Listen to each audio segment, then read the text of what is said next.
We've tried to beat Guilty Gear as a screaming boomer. We've defeated Guilty Gear X2 with only nuclear bombs. This time, let's tackle Guilty Gear Zerd. So, join me today as we ask the question, can you beat Guilty Gear Zerd with only music? The rules are simple. We have to clear Ino's arcade mode story mode with only her musical hat. Whilst whiffing attack outputs is fine, we will have to immediately reset a fight if we hit an enemy with anything other than the magical hat. So without further ado, let's talk about what moves I'm even using.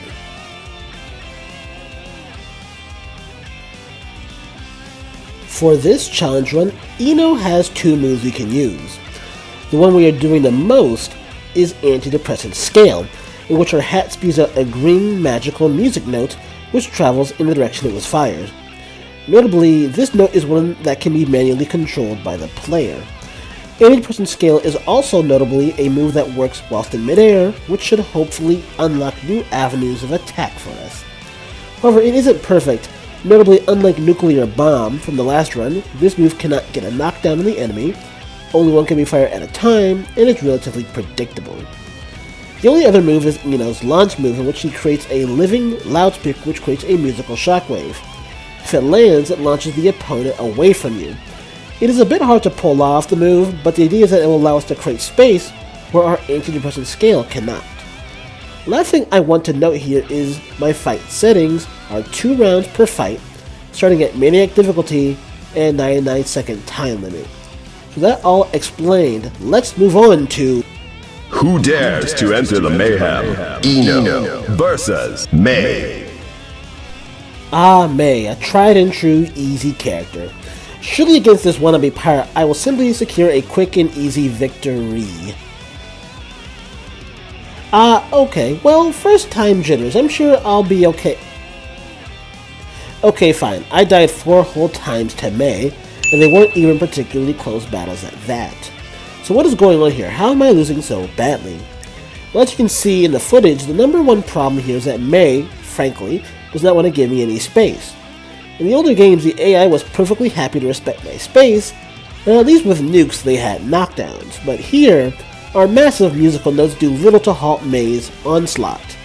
Secondly, you'll notice that as a result, May is consistently able to force me back into the corner, limiting my movement options, and only setting herself up to beat the tar out of our washed-up musician.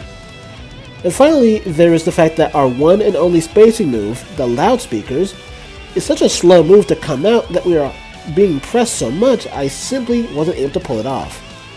So if I'm being crushed by such a large margin by May, then how do I actually manage to win? Well, it's simple actually.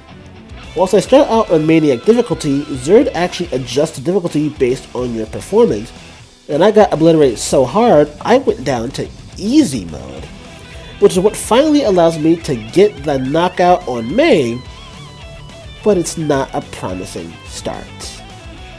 Versus Faust. So surely an easy mode Faust should be a walk in the park, right? Yeah, no.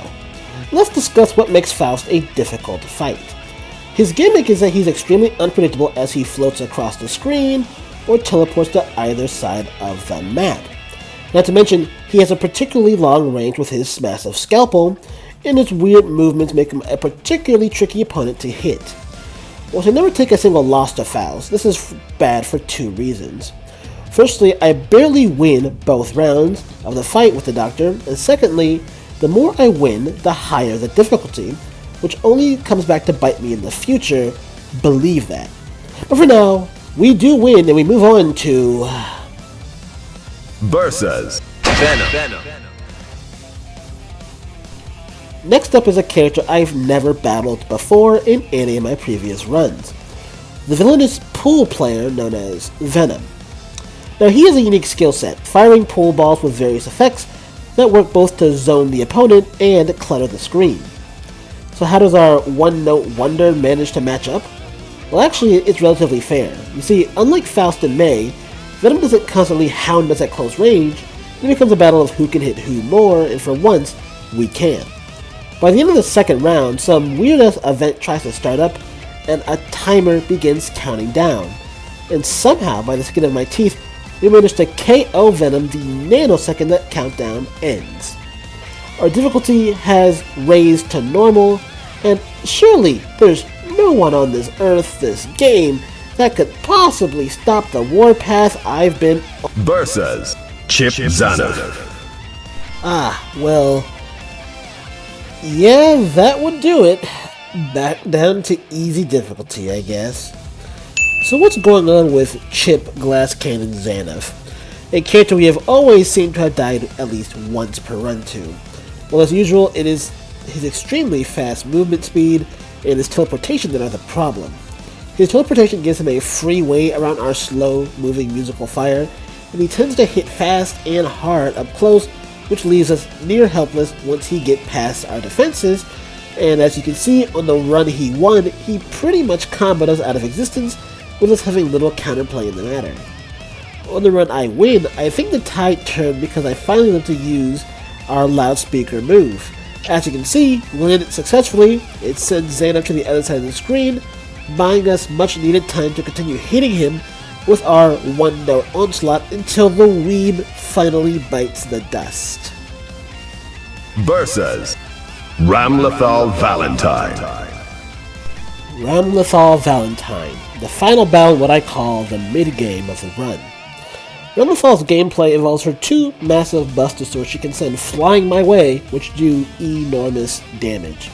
But Ramlethal is also relatively slow to approach, which balances things out.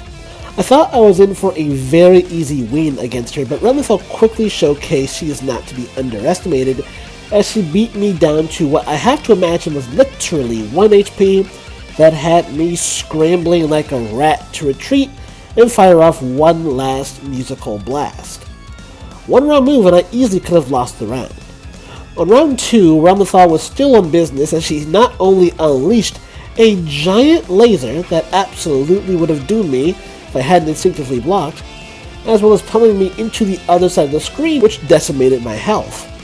It is my luck then that she didn't quickly follow through or I would have lost, but thankfully I was able to clinch the win here. Barely. Versus Sin Kiske. Sin Kiske, the son of the ever-troublesome Kai Kiske. Can this flag-wielding buffoon pose a threat against our musically inclined hack? Well, yes, actually. The problem with Sin is that he is fast. He doesn't like to give us distance, and you better believe he hits hard once he gets moving. In losing run, you can see that in full effect as our musical notes are really struggling to fend him off, and we simply just go down. On the second run, however, the fight goes the complete other direction for two reasons.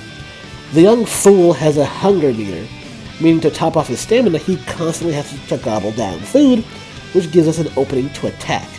And secondly, we are just hitting our stride here. I mean, just look how we land back-to-back antidepressant scales, managing not to land not one loudspeaker knockback, no, but two loudspeaker knockbacks successfully. You know what they say, when in doubt, range them out. Not to be outdone, however, Sin comes back with a vengeance on round 3, and in basically 3 moves, smacks us around like a ragdoll, depleting most of our health in the process and backing us into a corner. He may well have defeated us here if we didn't land much needed loudspeaker knockbacks that bought us valuable time to continue belching off our off-key attacks, which took the flag wielder down. Versus Axel Low. So the penultimate battle. Axel Low has never once beaten me in any of my runs. He has always been a definition of useless.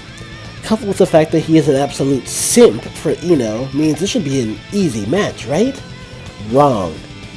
This scythe-wielding buffoon was actually pressing me for the first time ever. You see, on top of having respectable agility, he is actually a shockingly decent zoner, allowing him to catch me both on the ground and in the air, forcing what is usually a simple matter into a grueling battle of attrition. The first round he went down, but not without it being a close run thing. The thing about the second round is the man actually managed to close in on me several times, And once again, it looks like it's going to be a close run battle again. In fact, late into the fight, Axel was extremely close to winning as he fires a super attack that only failed because he already knocked me over just before. Whilst I do win, it isn't before Axel simply zips over to me again. I got to admit, I respect the man more. Versus Jacko. Okay, so time for the victory lap, guys. I've only died 5 times this run. Only 2 more times than the total amount of times I died in the last run. Surely Jack the Joke this Halloween reject isn't gonna double my death counter, right?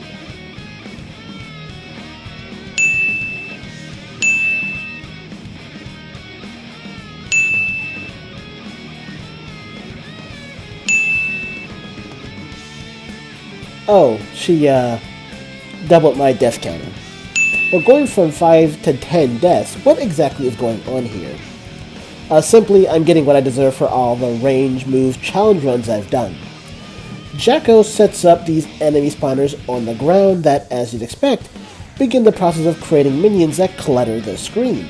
And unfortunately, my singular slow-moving projectile is simply not capable of fending off Jacko and getting rid of the spawners at the same time. And if that wasn't bad enough, even with my ability to use the loudspeakers to knock Jacko back, she has a super laser that just obliterates my health bar, dooming any attempt I get hit by it. This is where winning so decisively have come back to bite me in the ass, as Jacko's difficulty is now so high that even after several losses, it wasn't enough to drive it back down. If all these factors were not bad enough, Jacko is also extremely aggressive when she wants to be, backing me into the corner, and once there I have little hope of surviving against her relentless onslaught, whether by way of her directly punching me to death, or by cheekily even landing an air grab to take me out. On the winning attempt, the play was being able to drive Jacko into the corner, sparing my off-key assault, as well as managing to drive her back with the loudspeakers. And finally, we put Jacko into the ground and get the achievement just as my PS3 emulator crashes and dies. But in spite of that, we proved that you can beat Guilty Gear Zerd Revelator with only a musical hat. Thank you to everyone for sticking by me for this Guilty Gear trilogy of videos. And who knows, maybe I'll make more challenge runs of the series if it gets a good enough view count. But as always, be safe, be wise, and please pray for a true peace in space.